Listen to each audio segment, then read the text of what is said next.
welcome to Transits Fridays. So, what is happening in the sky from today, the 16th of February, until next week that we can use, that we can make the most of, that we can look forward to, or watch out for and use it constructively? Because this is constructive astrology. It's all about using astrology in the most constructive, positive, empowering, etc. way. So, let me share my screen as usual. This week, just to give you a little intro of what's happening this week. So basically, we've got a few planets changing signs. So before I share my screen, so you can still see me big in your screen. So we have a few planets changing signs. We've got Venus moving to Aquarius. We've got the Sun moving to Pisces and Mercury moving to Pisces as well. We're sort of on the build up to the full moon. So here comes another full moon, which will be happening on the 24th. So I'm not going to be focusing on the full moon today, because we still have another video next Friday, but I am planning to do a video next week about the full moons in the houses based on the ascendant. I know I said that about the new moon as well, but I will do it this week because this full moon is particularly important to me. It's picking up my chart, so I feel a personal connection to it. So I would really like to explore further this full moon. So I want to do it this week. Let me know if you're interested in these videos. Do they speak to you? Do they bring you value? Or, how do you feel about that? So I'm gonna put full screen here. And what else do I want to say? Well, how was your week? I always have a little catch up. What happened to you this week? Anything new? Anything energetically that you've noticed, that you felt? How was a Mars Pluto conjunction? Did you notice anything happening in your life or not? Let me know. There was carnival here, as I mentioned before, so it's very, very noisy and loud and colorful as well, to be honest. And it was very nice to watch from the window. I didn't really get involved much, but I did watch it from my window because there was one of the blockers that walked past my window, and that was actually really cool. So if you don't know, I'm in Brazil, and it's carnival in Brazil. So it's one of these like crazy times here. And it's really impressive, like the length, and the effort that people make. And it's just very contagious in a, infectious in a nice way, I guess. I don't really like crowds, and I feel a bit unsafe in crowds, but like I said, it's nice to watch from above, like from the window. I mean, the above. Anyhow, I'm talking too much. Welcome, I'm Fernanda Paiva, Hitchhiking Stars. If this is your first time here, it's great that you found me, and I hope you enjoyed the content and you come back again. And if you've been here before and you're coming back, that's great. I love to see you here, and I love to see your comments as well. Let me know where you're from, where you are, why you're coming back, what do you like about the information the most, etc. And what would you love me to see? What would you love to see me speak? Yeah, twisted sometimes, the language. Anyhow, let's talk about the transits of this week, which is what this video is about. And as you can see with the chart right in front of you, what we have the 16th of February is a little bit later today. It's not really right now, but we've got Venus ingress in Aquarius. As I've mentioned before in other videos, every planet that's going to be ingressing in Aquarius now, it will pass through this sort of fire initiation by conjoining Pluto, basically. So while Pluto will be in Aquarius, and it will be in Aquarius for many years, it will go back to Capricorn in October, but then it will move on to Aquarius, and it will stay in Aquarius. So every planet will have this sort of initiation, this sort of purging as it enters Aquarius and conjoins Pluto as well. So this is happening with Venus. It has happened with Pluto this week on Tuesday, the 13th, if I'm not wrong. And now today we're going to have it with Venus as well. So how are you feeling? Is anything going on in your life? Venus and Pluto really is a lot about purging love, purging and transforming the way we love, transforming our relationship to ourselves as well, and the sense of self-worth or the lack thereof. And things become very clear in an intense way, in a compulsive way. I think the way that Pluto shows us what we need to change is by bringing these compulsions, these intensity, that we tend to feel, especially when we're having a Pluto transit. Yeah. So if you have any planets at 0 degrees of the fixed signs, so if you have 0 degrees Aquarius, 0 degrees Leo, Scorpio, or what's missing here? Taurus. How could I miss Taurus? So Taurus is Scorpio, Aquarius, or Leo. If you have any planets at 0 degrees on those signs, then you are having a Pluto transit right now. And even if you have at 1 or 2 degrees, it's already happening. You can already feel the drums of death and the sense of a transformation, as something is about to happen, as something is happening within you and out there as well in your life. So when Venus comes and conjoins that Pluto, it will trigger that long-term transit that you're going through. So as I say with the lunations as well, keep your eyes peeled about what's happening in your life, what's going on right now.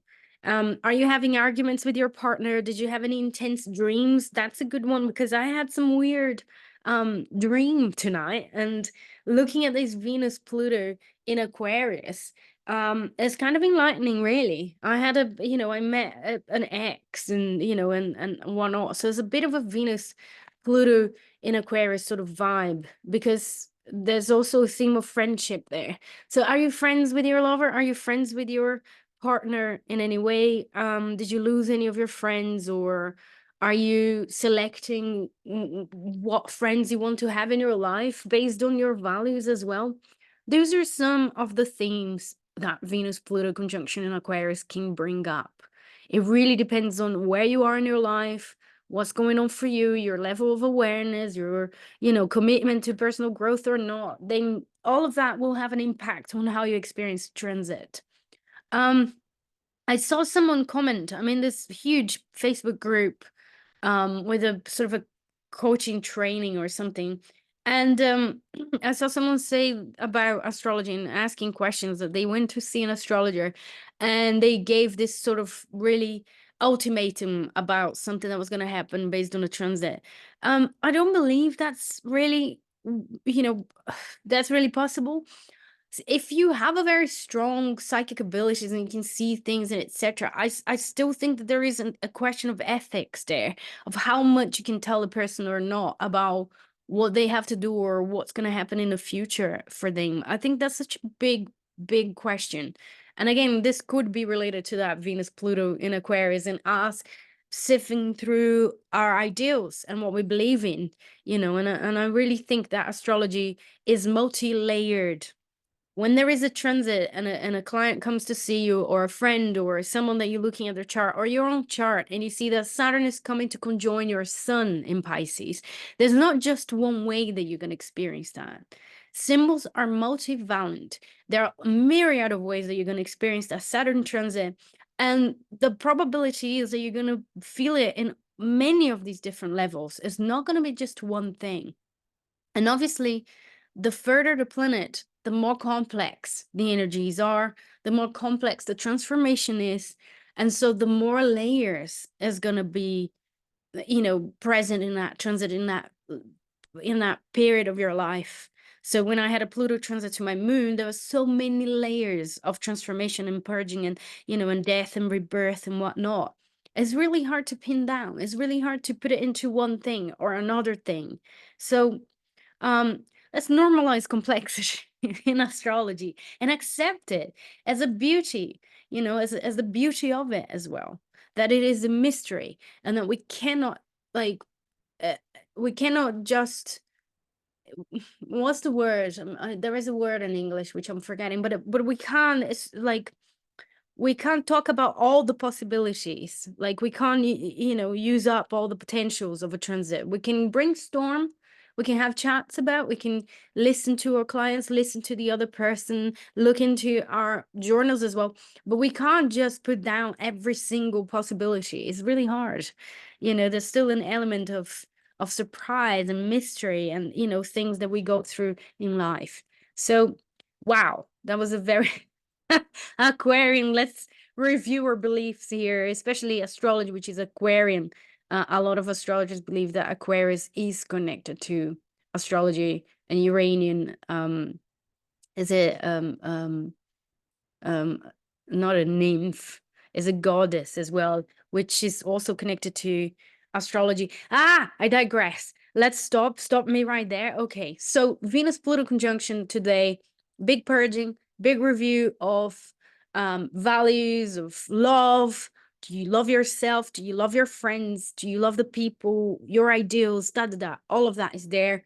Mars is not too far, so still have that sort of Mars quality to it, and the Mars theme as well there of like reclaiming your power as well, getting in touch with assertion, anger, how to do anger, how to set boundaries, how to say no, etc., etc. And I think this is actually a key for a lot of what's going to be happening this week, because Venus and Mars and Pluto will be together for most of this week. They'll be traveling there together for most of this week. And there's a lot about reigniting your passion, getting in touch with what you're passionate about, with what you love, but also with what you want.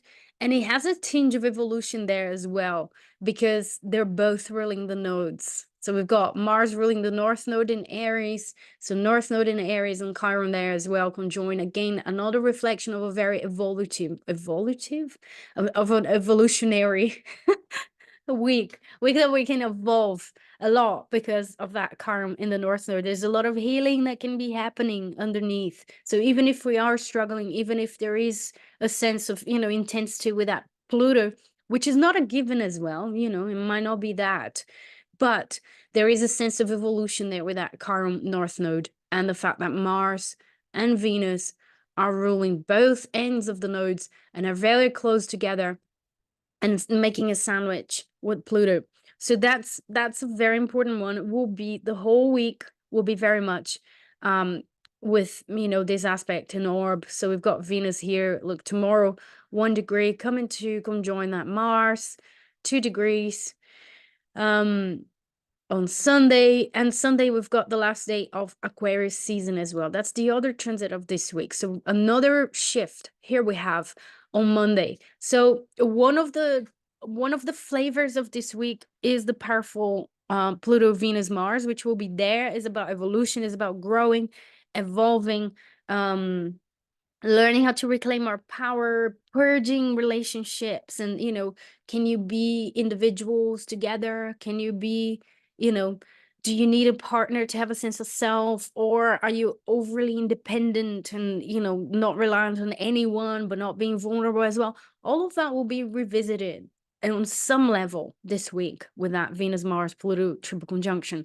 And then the other flavor that we have there is the sun shifting to Pisces. So Pisces season starts.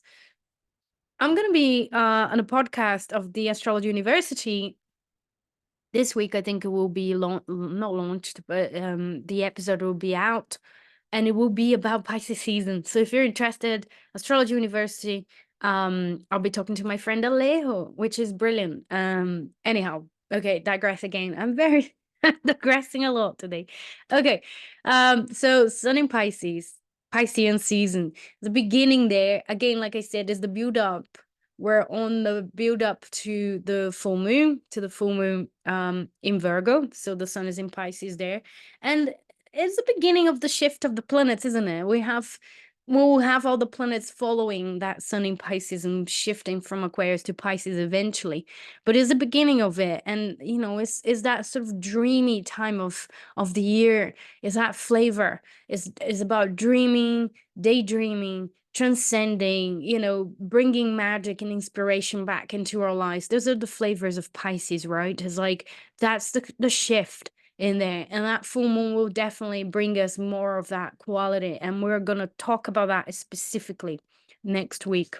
So sun moves to Pisces on Monday, and then on Wednesday, the 21st, we've got the exact conjunction between Mars and Venus at 6 degrees Aquarius. They're coming to square that Jupiter as well, so careful with overdoing things, exaggerating. That's the potential for a square to Jupiter, but it's also potentially a way of seeing the bigger picture. I think that's one of the gifts of Jupiter in situations. So anyhow, that Venus Mars will be conjoined exactly, and again, it's everything that I said before is the ruler of the North Node, the ruler of the South Node. There's a sense of healing there with that conjunction. And the moon in Leo will be opposing it on Wednesday. So Wednesday will be a big day, again, related to these Mars-Venus conjunction and this flavor in Aquarius there. And the healing that we can achieve through that transit, through the experiences that we might be having around Wednesday during this week as well already. And reconnect. I think one of the key things there is reconnect with your passions, reconnect with what makes you tick, what turn you on, what you love as well. And it could be related to something that you could offer to the group, that you could offer to the people. That's the Aquarian flavor there as well. Now, the last transit that I want to talk about is next Friday, the 23rd, which I'm pretty sure, is the day before the full moon. So next week, I'm going to be talking about the full moon. But the 23rd of February, we've got Mercury entering Pisces as well. So that's the next planet to follow. We still have the exact conjunction here. Look, Venus and Mars at 8 degrees together. And we have Mercury also shifting into Pisces, and they're gonna be activating the Saturn transit that we've been having, and whatever it is that we need to take seriously in relation to our imagination, our creativity, our transcendence, our spiritual practices. Mercury in Pisces is a wonderful time to think about these things, to tap into this information, to pay attention to dreams as well, and see all the ways that we can get information in a different way that's not really rational, logical, analytical, etc. Is that sort of that other side of the brain where we're a bit more fluid, where we can have hunches, where we can, it's brilliant for psychic work, for tarot work, and to really get in touch with all of that, smudging and seeing what that brings, and really being in touch with that side of your life, with your imagination, with your more subjective, introspective side there. And considering that Saturn is already there, has been there, is knowing where Pisces is in your chart, and what you have in Pisces at that part, that corner of your psyche, has been under Saturnian work in a way. It's like getting more serious, maturing, etc. So that Sun and that Mercury moving to Pisces this week will emphasize whatever it is that's happening there. But it's wonderful for psychic readings and all of that sort of work, and I look forward to it. So that's it for this week. I've digressed so much. I don't know. I guess I don't feel so tired anymore. Last 2 weeks I was feeling really tired. Now I feel quite good. I feel very recovered. I'm working on my astrological tarot course, which I'm not gonna say much more at this stage, but it's very exciting, and I'm looking forward to all this Piscean energy to develop further these ideas. And what else? That's it. That's it. I mean, let me know what you feel. How's this week going? What would you like to see me talk about? And next week, I'll be back with specifics about this full moon in Virgo, and what the energies are, what the chart looks like, and what you can do with this energy as well, the intentions, the clearing, etc. So I'll be seeing you all next week. Take care. Have a wonderful weekend and a very passionate Mars-Venus week. And I'll be seeing you all next week. Bye-bye.